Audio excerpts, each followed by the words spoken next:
wages in developed countries as a whole continue to be under pressure downwards. This is according to the International Labour Organization. In its latest report, the ILO said that wages fell in 2011. That follows a fall from the year before as well. But according to the ILO, wages in the developed world have been more robust. Now, Guy Ryder is Director General of ILO and joins us from Geneva. Let's just get this straight. The figures in the developing world seem to be going up.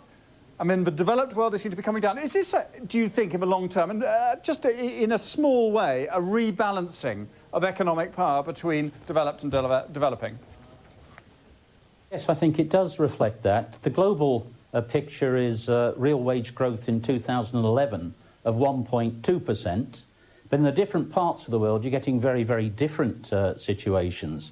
As you've indicated, the developed world saw a reduction of 0.5% in real wages in 2011. And you can look at that as a double dip, in effect, because those wages went down as well in 2008.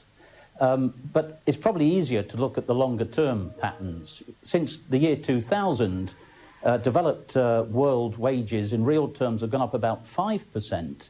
In Asia, they've doubled. In China, they've tripled.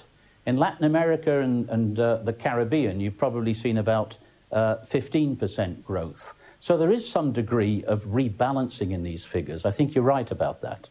And just to get it clear, these are figures which are net of inflation. This is including inflation. Real figures, so that does take account of inflation. It's real figures, yes.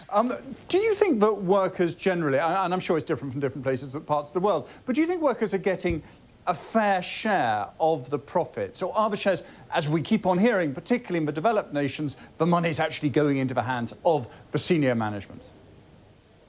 Well, there's a pretty unambiguous tendency at work, and it's been at work since the 1970s, which is a fall in the labour share of national income. So labour is getting a smaller slice of the pie, if you like.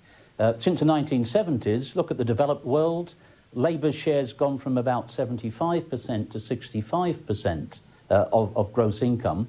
The figures for the developing world are a little bit different. It's gone from 63 to 58%.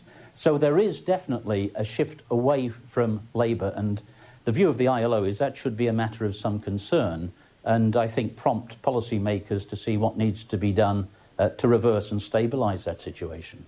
Guy Ryder, thanks very much indeed.